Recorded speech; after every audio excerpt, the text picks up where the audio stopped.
Depuis quelques années déjà, les fonctionnaires sont encouragés à souscrire à des plans d'assurance maladie. Plusieurs raisons sont évoquées. Cependant, le syndicaliste Narendra Nath Gopi estime que ce sont surtout les cliniques privées et les compagnies d'assurance qui sont les plus grands gagnants de l'affaire.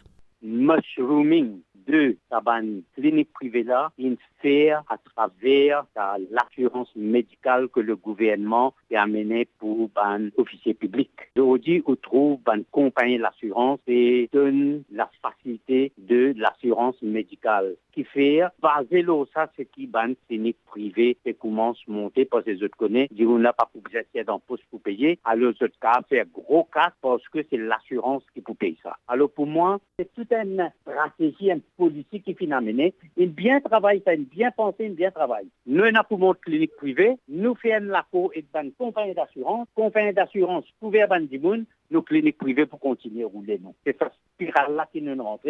Les fins les sources de survie pour une clinique aujourd'hui, ils n'ont pas pire parce que je connais l'assurance des couverts. Le docteur Daoud Oharis, président de l'association des cliniques privées, trouve que le nombre de cliniques privées répond à la demande actuelle pour des services médicaux spécialisés et personnalisés. Il ajoute néanmoins que les services dans le secteur public sont du même niveau que ceux dans le privé et dans certains cas d'un niveau supérieur. Un développement international dans la médecine. Dans la médecine de pointe, dans la médecine sophistiquée, peut venir de plus en plus en demande. Commençons à dans 17 cliniques, mais là, l'une finit arrive 22, 23 là. Et me trouve encore des 3 peut venir là. Ça veut dire, non, beaucoup in the pipeline, avec beaucoup de gens qui salaires, c'est quelque chose que je peux faire, dire dans cette façon, pour l'accouchement. De plus en plus, madame préfère accoucher dans une clinique. Ou ça, je suis dans l'assurance, ou ça, je suis famille capable à faute, mais seulement, on a besoin de réaliser que le traitement à l'hôpital est aussi bon, si pas meilleur que ce qui est gagné dans la clinique. Oui, je gagne le même service, seulement il y a un grand nombre de personnes. On a du monde besoin d'attendre plus. Revenons justement sur un projet qui a fait couler beaucoup d'encre ces derniers jours. Il s'agit de la demande d'un permis IAE par la compagnie Vital Care Company Limited, incorporée le 26 août 2023. Elle a pour directeur le docteur Osnou et son épouse. Dans le dossier déposé au ministère de l'Environnement, on peut lire qu'il y a urgence à augmenter le nombre de cliniques privées. Il est aussi précisé que la viabilité du projet repose sur l'urgence de créer des établissements de santé supplémentaires afin d'augmenter le nombre de lits disponibles dans le pays.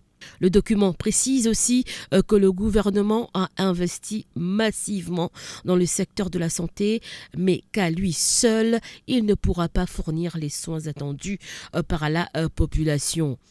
Le projet, baptisé d'ailleurs Catchbone Medical Center, serait une clinique multidisciplinaire.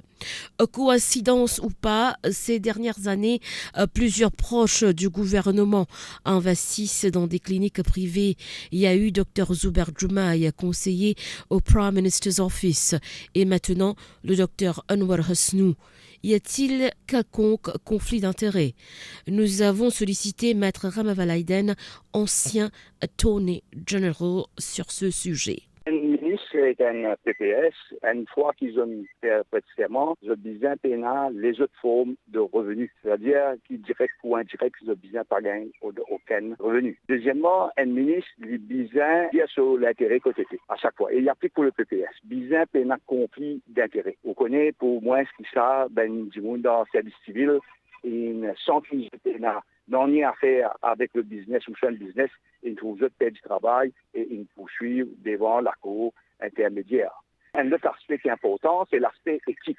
Un ministre civil, il a déjà fini de déclarer qu'il m'a dans telle compagnie, mon retire moi, et ça maintenant, mon retire moi, l'autre du monde qui là-dedans, qui peut représenter mon épi directeur. Et donc, c'est un qui ne peut pas faire ça, moralement, il n'est pas correct, éthiquement, lié avec la moralité. Encore une fois, il n'est pas correct. Vous pouvez même dans l'esprit, dans le combat contre la fraude et la corruption, même s'il n'est pas dit en noir et blanc, comment vous devez faire comprendre, mais il n'est pas correct du tout.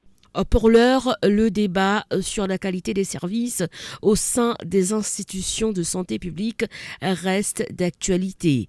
Se dirige-t-on progressivement vers le démantèlement dans des axes de notre État-providence ? Les efforts ne devraient-ils pas être concentrés sur un service de qualité dans le public ?